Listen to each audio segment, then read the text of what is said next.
Hello hello guys. So last वाली video में हमने डिस्कस किया था क्वेश्चन नंबर 9 तक, और हम डिस्कस कर रहे हैं कोमल अग्रवाल मैन भी copy. So without a further ado let's get started. So question number 10 से हम यहाँ पे देखते हैं। तो क्वेश्चन है merit, let me just one second, merit breeds exclusion, exclusion breeds merit, elaborate with suitable example. तो सबसे पहले यहाँ पे एक्सक्लूजन यहाँ पे कीवर्ड है, तो एक्सक्लूजन को ये यहाँ पे एक्सप्लेन किया गया है। Exclusion can be defined as lack of access to institution of civil society and basic level of education, health and financial well-being necessary to make access to social institutions possible. So exclusion को basically यहाँ पे define किया गया है in a very simple words. So next है exclusion can have single or multiple causes. Okay, yes, and one of which is merit. Merit is defined as the worthy of the being rewarded, praised and admired. अब जो पहला वाला जो praise था, merit breeds exclusion, वही यहाँ पे explain किया गया है।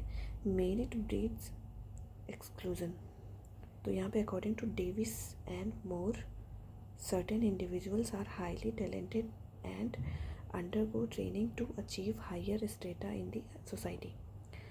टालकट पार्सन्स की बात करेंगे यहाँ पे, also talked about the achieved status in modern society based on the intelligence and talent of the individual.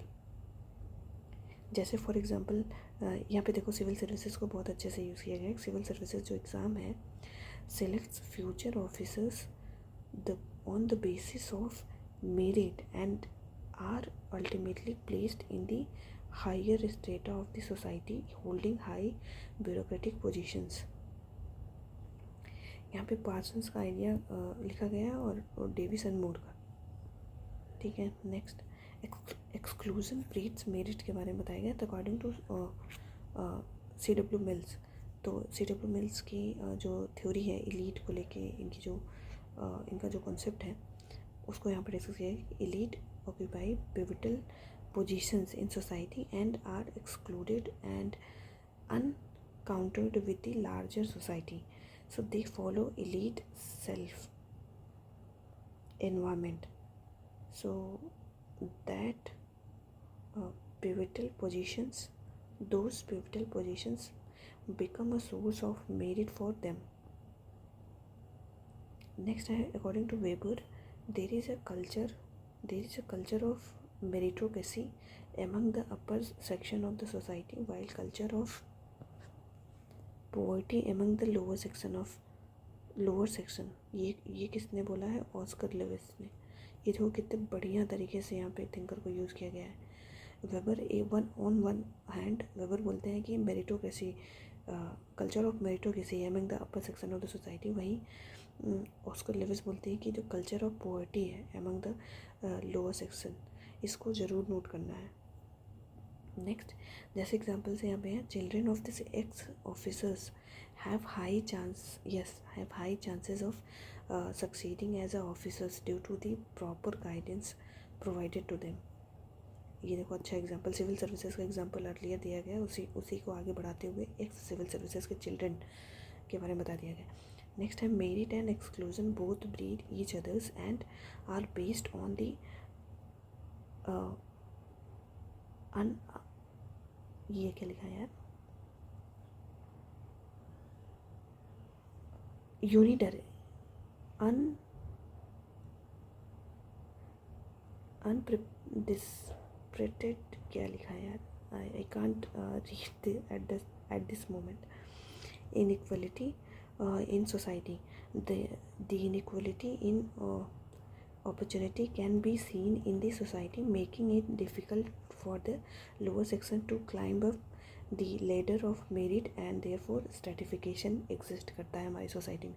तो वेरी सिंपल आंसर था यहाँ पे। बेसिकली दो चीज़ें पूछी गई थी, कैसे जो मेरिट ब्रीड करती है एक्सक्लूजन को, और एक्सक्लूजन कैसे ब्रीड करता है मेरिट को। C.W. मिल्स, वेबर का आइडिया, आई थिंक ये हमें मतलब मेरे को बहुत अच्छा लगा। ये culture of poverty among the lower section according to Oscar Lewis, ये वेबर को कोट कर दिया गया। यहाँ पे C.W. मिल्स को कोट किया गया है। यहाँ पे फिर Davis and Moore, Talcott Parsons, so लगभग 4 थिंकर यहाँ पे डाल दिए गए। नेक्स्ट क्वेश्चन देखते हैं। Discuss the shortcomings of functionalist theories of stratification. ठीक है, स्ट्रेटिफिकेशन के बारे में पहले यहाँ पे एक्सप्लेन किया गया है। Stratification is viewed by functionalist as an essential element of society. Yes, of course.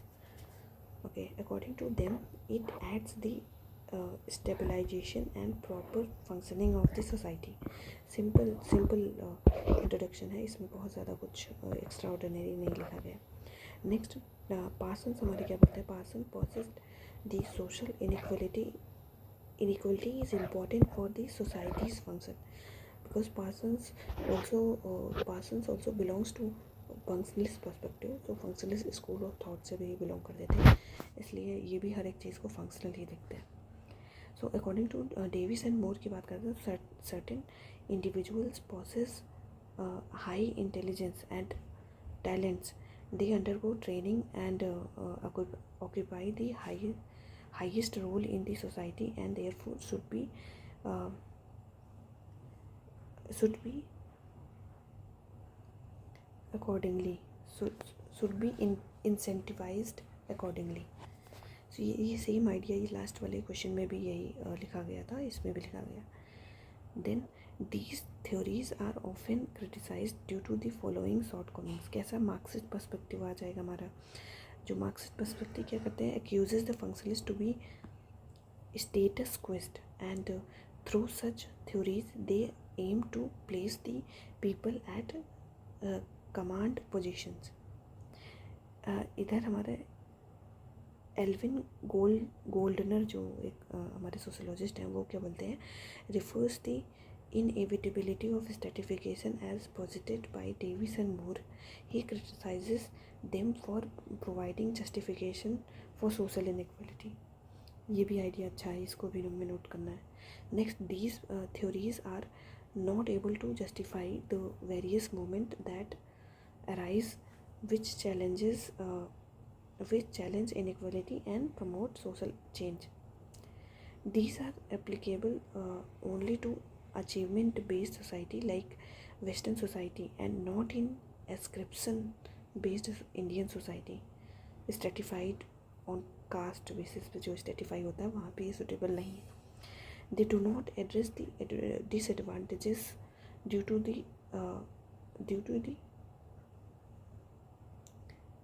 self-recruitment, due to the elite self-recruitment. ये C.W. मिल्स का भी आइडिया देखो यहाँ पे कनेक्ट कर दिया गया वेरी ब्यूटिफुली। कैसे? मतलब गजब, बढ़िया है। So society does not provide equal opportunity to all and therefore rewards cannot be functional. Also, it is difficult to judge the importance of position and major talent in individuals. ये देखो ट्यूनमेंट का भी idea बता दिया गया यहाँ पे। Despite these shortcomings, functionalist views are still relevant today in the examination of the social mobility and its avenues. Very beautifully, मतलब यहाँ पे देखो ट्यूमेन का आइडिया दे दिया गया, C.W. मिल्स का, और यहाँ पे एल्विन गोल्डनर का आइडिया दे दिया गया।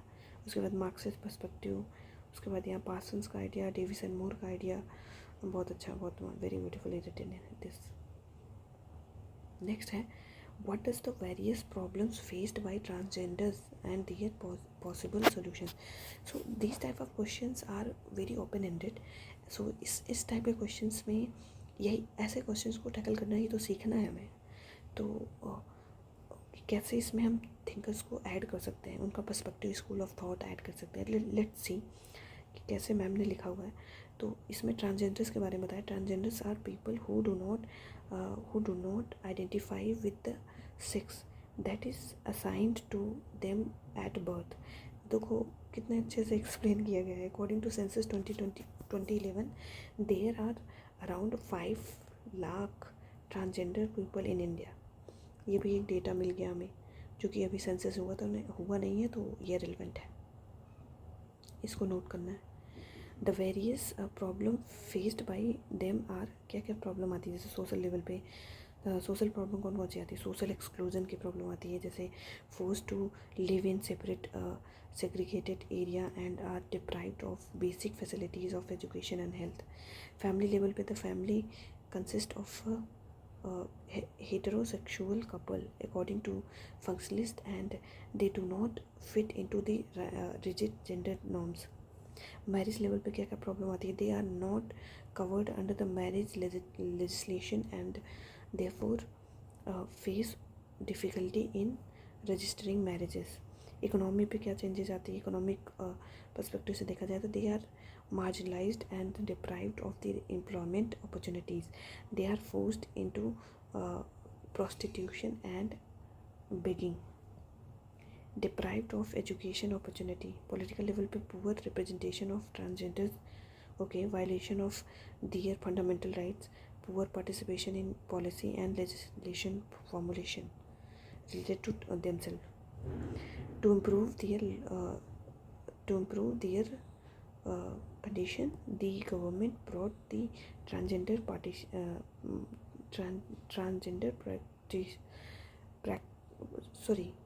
transgender protection act, so allowing the transgenders to use either toilet as per their convenience, aid in the sex change operation provided by certain states like Karnataka, etc. The other measures that can be implemented includes increase the education and employment opportunity. Self-identification by the person themselves should be inculcated in the 2019 Act. Health, they have special sensitive healthcare. They have a special and sensitive healthcare needs, okay, which should be taken care of. Awareness about their rights should be spread among them and among them society. Strict enforcement of law and target discrimination against them. Gender justice is still a long way for India, but the steps taken by government are in the right direction, which would lead to equality for all gender in the future. So very simple, यहाँ पे हम बहुत ज़्यादा think कर नहीं लिख सकते हैं, बट सिंपली हम उसको मतलब ऐसे ओपन एंडेड क्वेश्चन को ऐसे ही हैंडल कर सकते हैं. Next question, analyse the impact of कोविड-19 on labour market. So labour market बारे में, labour market are social institutions where workers exchange their labour and services according to the demand of the employer.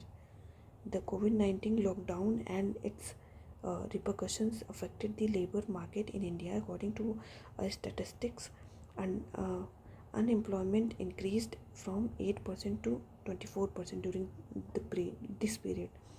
Impact of COVID-19 on labor market. Revenue migration की बात करें तो according to Adam Smith, labor market follow the demand and supply theory. When demand of the labor in cities fell, the labor started moving back to the village where agriculture could absorb the surplus labor.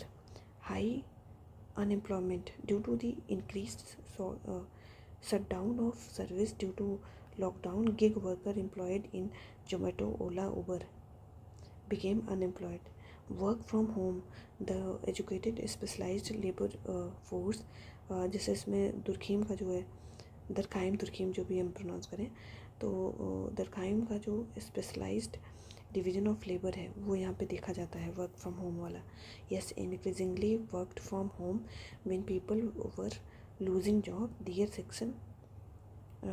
This section become busier. Yes, women labour की बात करा जाए तो many female domestic workers lost their jobs.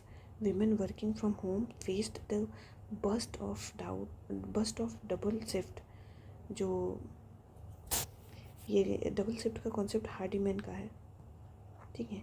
Increased incidences of domestic violence were reported due to the frustration of men sitting at home. Family ties due to the increased uncertainties in the labor market. Family ties become strong. The government took several measures to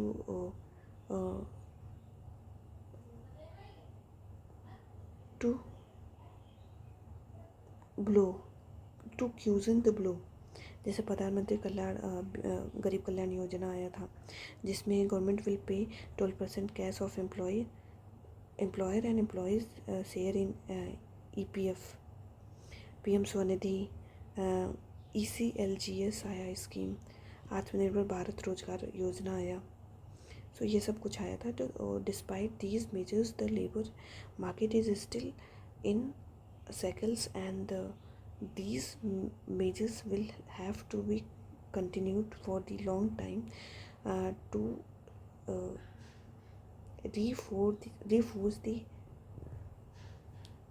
restore the health of the labor market.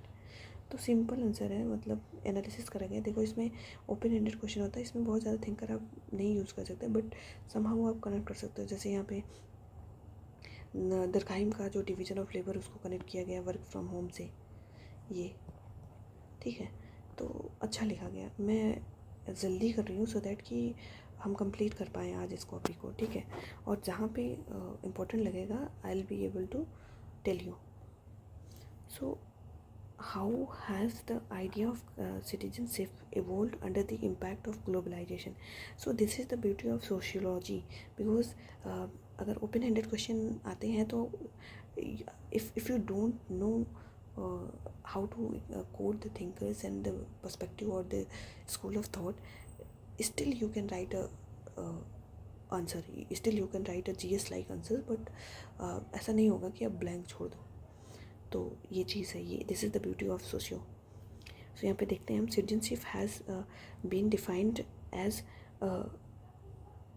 A legal status of membership in a political community which is geographically restricted. It is recognized by other nations.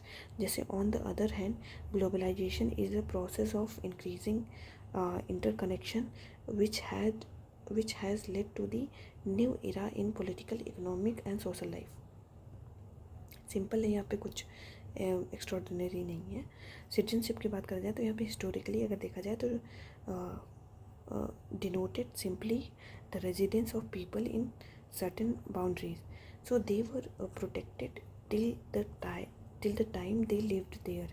So now then, with the growth of democracy, the concept of rights associated with citizenship emerged. जैसे इसमें कुछ think करा जाएगा.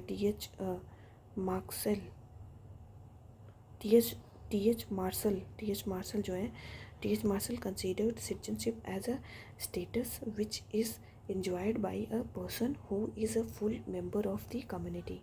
Citizenship के बारे में बता दिया गया यहाँ पे. सिविल, पॉलिटिकल, सोशल, जैसे right of individual freedom, right to free speech, right to participate in political system, right to vote, right to live in society with dignity, economic welfare, etc.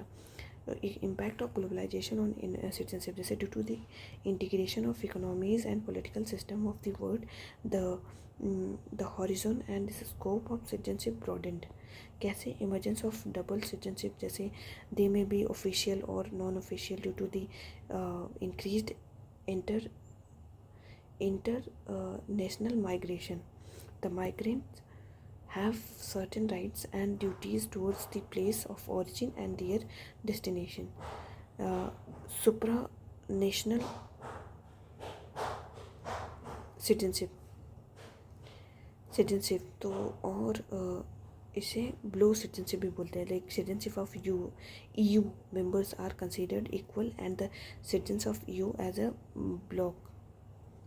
Due to the increased awareness regarding environment, the concept of citizens of the plant has emerged. However, there are few challenges associated, like increased authorization. Andrew Pickinson का idea है. ये idea अच्छा है, इसको हमें note करना चाहिए। Ernest गैनियर क्या लिखा हुआ है? सो insured insecurity of the nationalism due to the influence and interference of the by global forces. Globalization has had the effect of broadening the citizenship status and evolution of global citizens, while at the same time increased the nationalism and importance of the one's own citizenship. सो ये अच्छा answer लिखा गया। जैसे ये इन idea को हमें लिख लेना चाहिए। जैसे आई एम कन्फ्यूज्ड कि यहाँ पे लिखा गया है, but I will B must write it down in my notes. इसको सर्च करके मेरे को लिख लेना है, ठीक है। नेक्स्ट देखते हैं। बहुत ज़्यादा इसमें कुछ आई डोंट थिंक कि कुछ समझने या समझाने वाला है। सिंपल क्वेश्चन है, ओपन एंडेड क्वेश्चन है ये सब, बस थिंकर को यूज़ करने की कोशिश करी गई यहाँ पे। So next question, are pressure groups and civil society ideological in nature? Justify your answer with the example. So pressure groups can be defined as the interest groups which seek aid in the achieving its own end and secured in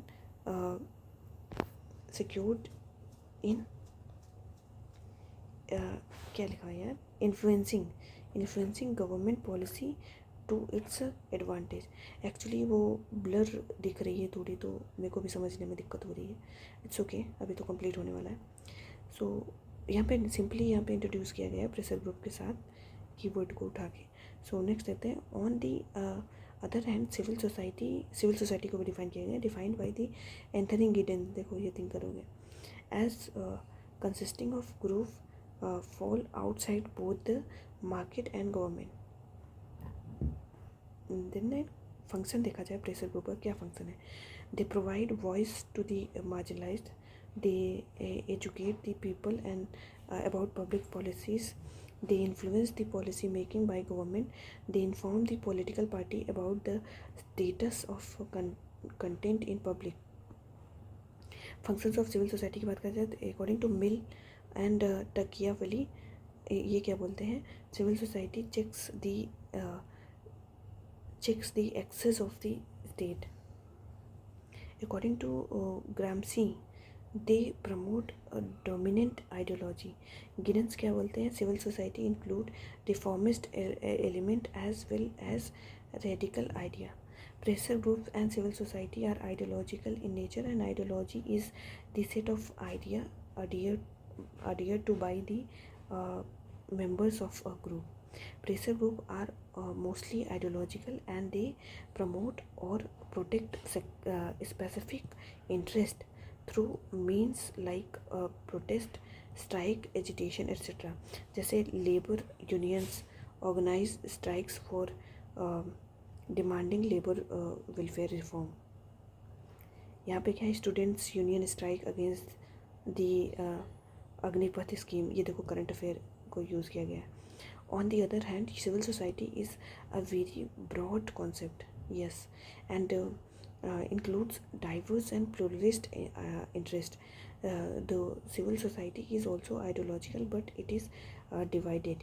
जैसे at some time civil society may work for the welfare of the tribes, जैसे SC, manual scavengers, etc., which other time it may work for a different agenda.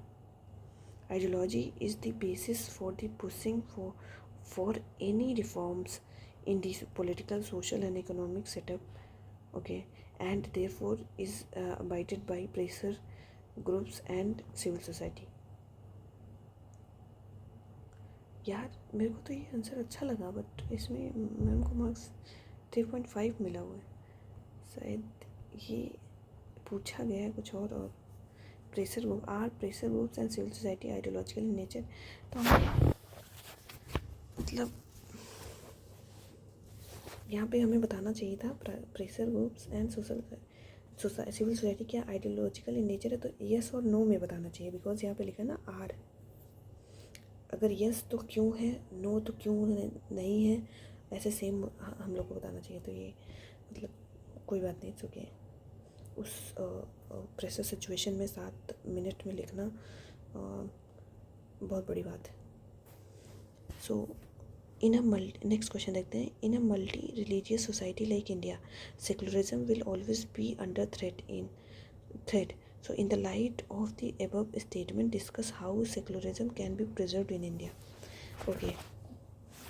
India के बारे में. India is a pluralistic society in terms of religious language, in terms of religion, languages, caste, arts, etc. It is a multi-religious society which with religions like Hinduism, Islam, Christianity, Jainism, etc. So due to the presence of multiple religion, so there have often arises conflict between religious, taking up even violent terms. Due to such circumstances, okay, it is often said that the secularism in India will always be under threat. Secularism, according to Brian Wilson, it is a process whereby religious thinking, process and institutions lose social significance. अब ये definition जो है हमें मतलब अपने notes में add करना है कि जब भी सेकुलरिज्म से क्वेश्चन आएगा I'll write this one. Okay. Historically, in our scripture and mythologies, we have inherited the notion of Sarva Dharma Sambhava, like equal respect to all religion. So Sarve Dharma Sambhava. So post independence अगर देखा जाए तो we have adopted secularism as reflected in our fundamental rights stated in the Constitution. With the 42nd Constitutional Amendment Act, we included the word secular explicitly in the preamble of our Constitution. Simple question है इसमें. Then challenges in Indian secularism की बात करें तो क्या challenges क्या है Indian secularism में. एक तो पॉलिटिसाइजेशन ऑफ रिलीजन हो रहा है. Politics in India is carried out in the name of religion, and religions have become the vote bank. Since ये क्या है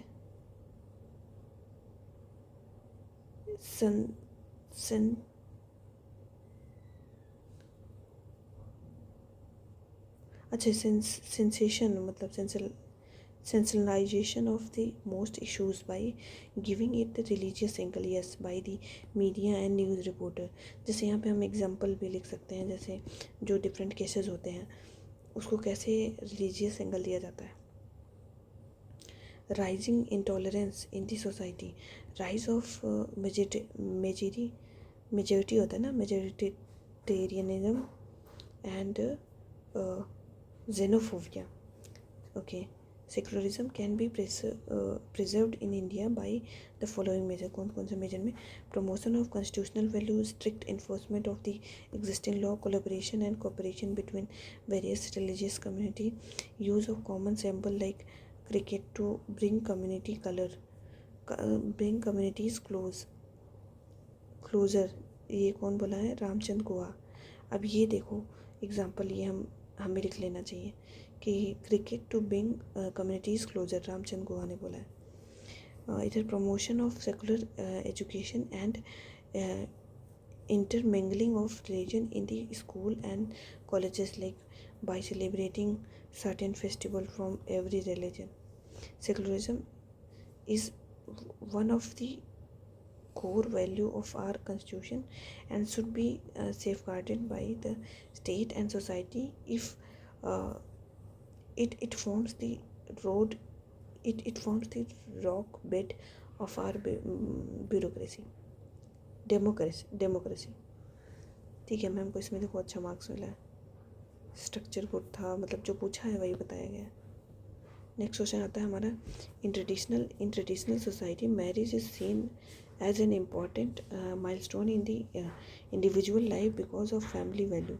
So is this conception changing in contemporary time?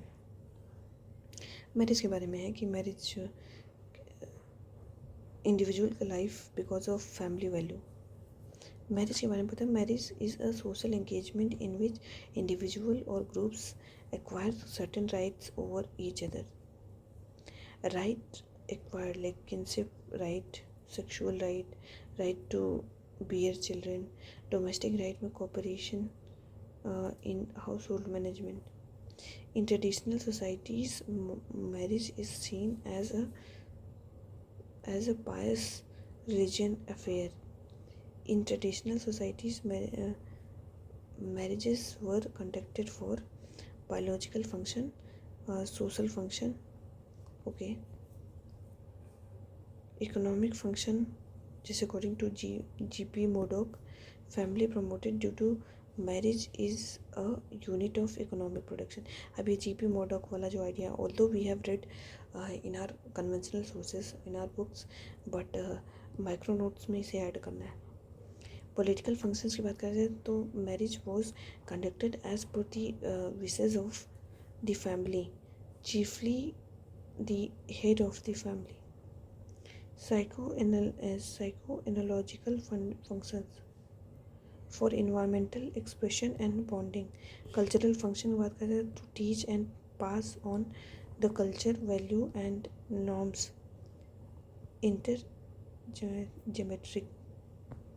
Intergenerationally, they were unbearable bonds. This is changing in contemporary times. Like the marriage are not unbearable. According to Giddens, forever love has changed to love till further notice. हाँ ये देखो, ये this is the phrase that I'm going to use in my answer. Marriage is not a norm for legitimization of sexual behavior. Cohabitation is a legal and common practice. Traditional marriage were heterosexual, but today never practice like homosexual relationship and sologamy and sologamy are prevalent. Reproduction is not necessary after marriage. Adoption, surrogacy, etc. are also popular without marriage. जैसे also DINK, double income no kids type of marriage are also becoming the norms. The purpose of marriage has shifted from procreation to seeking compatibility and love. So ये है. Next हमारा इसमें है, ये क्या है, females choice is increasingly being considered in the marriages. Despite these change, marriage is still considered very important, especially for girl, and is a major event in life. Caste is still relevant, but class is also now considered. Next ये I think last question है. इसको discuss करने के बाद ये हमारी copy पूरी हो जाएगी और देन हम नई कोई कॉपी स्टार्ट करेंगे. I tell you about it. So इस funding of startup by corporates of developed countries start of a new era of imperialism. Examined using relevant example. India ranked third globally in the startup ecosystem and the number of unicorn company, and that has exceeded 100 till date. Many startups like Paytm, Swiggy, etc. began as a Indian company, but today their majority share are owned by foreign corporates. Yes, this has stuck debate coming various section about how corporate of developed countries own and control the Indian startups. So this is said to represent imperialism in today's world. So according to modernization theory by Levy and Wilbert Moore, the historical colonies are not able to develop due to the injustice meted by colonialist जो थे. According to convergence theory, the traditional society like India also move in the direction of Western world when it comes to development. According to Wallerstein, world system theory, ये note करना है. He explains the social change as the production of high end and high value add products while developed and developing countries depend on them. ये कुछ figure वगैरह बना रखा है जो कि relevant है. However, there can be criticized by the fact that the Indian economy grew manifold after the LPG reform in 1992. Problem arising due to the funding of the startup by corporate from developed countries. इसमें है हमारा जैसे क्या है, loss of revenue earned by this startup to foreign nationals, administrative control in the hand of foreigners, loss of employment. Indian citizens may be replaced by foreigners, growing hegemony and soft power of countries like USA. So they hurt the small merchant and businesses. They lure customers through offers and scheme because of their high loss sustenance. Despite these ill effects, foreign capital can't be avoided as it bring ever technology, better management practices and expert knowledge along with it. So all these benefit the national economy largely. ये अच्छा था. तो ये हमारा हो गया. Ma'am की copy हो गई.